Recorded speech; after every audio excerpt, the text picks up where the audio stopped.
Hello friends, इस video में हम बात करेंगे वेलिएंट लेबोरेटरी आईपीओ की, जो कि एक मेनलाइन आईपीओ है। और ये आईपीओ आज ओपन हो चुका है 27 सितंबर को, और 3 अक्टूबर तक ये ओपन रहेगा। इसका फेस वैल्यू रखा गया है 10 रुपीज़ पर शेयर। और इस वीडियो में हम इस आईपीओ का पूरा रिव्यू करेंगे कि कंपनी किस सेक्टर की है, क्या काम करती है, और ये फाइनेंशियली और फंडामेंटली कैसी कंपनी है, प्रॉफिट मेकिंग है या लॉस मेकिंग है। और उसके बाद हम बात करेंगे इसकी ग्रे मार्केट में क्या डिमांड चल रही है, जिससे हमें लिस्टिंग गेन का अंदाज़ा मिलेगा। और इसका प्राइस बैंड रखा गया है 133 रुपये से 140 रुपये का, जो कि एक जेन्युइन ही है, ज़्यादा नहीं है इसका प्राइस बैंड। और लॉट साइज रखा गया है 105 शेयर का। और ये कंपनी टोटल इशू लेकर आ रही है 152 करोड़ का, जो कि सारा का सारा फ्रेश इशू है। अब बात करते हैं कि कंपनी करती क्या है और किस सेक्टर की कंपनी है। तो ये कंपनी 1980 में स्थापित हुई है, यानी कि ये अपने सेक्टर की काफ़ी एक्सपीरियंस कंपनी है। और ये एक फार्मा सेक्टर की कंपनी है, और ये पैरासीटामोल पर केंद्रित है, यानी कि ये पैरासीटामोल का निर्माण करती है और इसको सप्लाई करती है। और इस कंपनी की मैन्युफैक्चरिंग यूनिट है पालघर, महाराष्ट्र में स्थित है। और ये चाइना और कंबोडिया से पैरासीटामोल में काम आने वाला पैरा एमिनो फेनोल को इंपोर्ट करती है, यानी कि कुछ इसमें जो तत्व मिलाए जाते हैं उनको इंपोर्ट करती है। उसके बाद में पैरासीटामोल का निर्माण करती है और डिस्ट्रीब्यूट करती है। तो ओवरऑल देखें तो कंपनी का सेक्टर काफ़ी बढ़िया है, क्योंकि आज पैरासीटामोल आम आदमी की ज़रूरत बन चुकी है। जब थोड़ी सी भी प्रॉब्लम होती है तो पैरासीटामोल ली जाती है, तो इसका यूज बहुत है। तो इसका सेक्टर ज़बरदस्त है और आगे भी इसकी डिमांड हमेशा रहने वाली है। अब बात करते हैं कि इसके ग्रे मार्केट में क्या डिमांड चल रही है। तो आज की डेट में इसकी ग्रे मार्केट में कोई भी डिमांड नहीं चल रही है, यानी कि जीरो प्रीमियम पे चल रही है। ये इसके लिए मतलब इस तरह अच्छा सेक्टर होने के बावजूद भी इसकी ग्रे मार्केट में डिमांड नहीं है अभी तक। तो अब बात करते हैं कंपनी फाइनेंशियली कैसी है। तो सबसे पहले बात करते हैं कि एसेट के बारे में। तो 2022 में एसेट था 181 करोड़, जो 2023 में बढ़कर हुआ 212 करोड़। और रेवेन्यू की बात करें तो रेवेन्यू 2022 में था 293 करोड़, जो 2023 में बढ़कर हुआ 338 करोड़।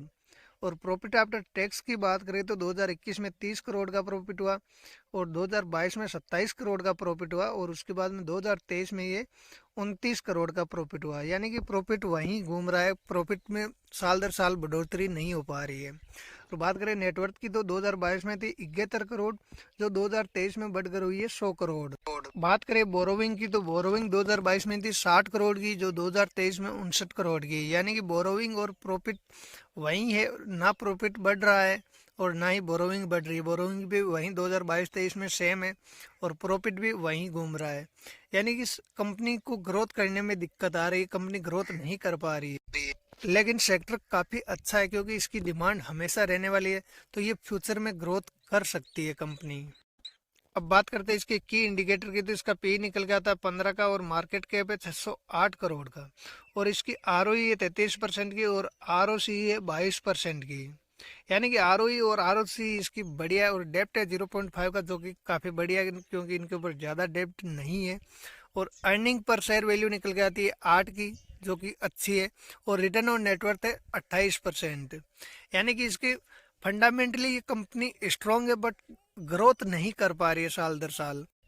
तो ये फ्यूचर में ग्रोथ कर सकती है, क्योंकि इस कंपनी का सेक्टर काफ़ी बढ़िया सेक्टर है। अब फ्रेंड, कोई भी कंपनी आईपीओ तभी लेके आती है जब या तो उसको बिजनेस को एक्सपेंड करना है या अपने ऊपर की बोरोविंग कम करनी है। तो ये कंपनी आईपीओ इसलिए लेके आ रही है कि इसको एक नई मैन्युफैक्चरिंग यूनिट बनानी है। मतलब बिजनेस को ग्रोथ करने के और एक्सपेंड करने के लिए ये इस आईपीओ के पैसों का यूटिलाइज करेगी। अब बात करते हैं इस कंपनी के पीर कंपैरिजन की।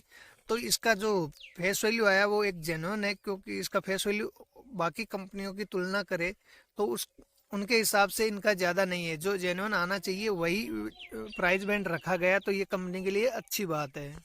अब बात करते हैं इसकी प्रमोटर होल्डिंग की। तो अभी 100% प्रमोटर होल्डिंग है, जो आईपीओ लाने के बाद में रह जाएगी 74%। यानी कि फिर भी काफ़ी अच्छी प्रमोटर होल्डिंग बनी रहेगी इसकी। अब बात करें इसकी लोड साइज की। तो इसमें मिनिमम एक लोड के लिए अप्लाई करना होगा, जिसके लिए 105 शेयर के लिए अप्लाई करना होगा, और इसके लिए 14,700 रुपये इन्वेस्ट करना पड़ेगा। और रिटेल कैटेगरी में मैक्सिमम 13 लोड के लिए अप्लाई कर सकते हैं, और एचएनआई कैटेगरी में अलग अलग लोड साइज रखा गया है। अब बात करें आईपीओ रिजर्वेशन की। तो क्यूआईबी के लिए 50%, और एचएनआई कैटेगरी के लिए 15%, और रिटेल कैटेगरी के लिए 35% रिजर्व रखा गया है।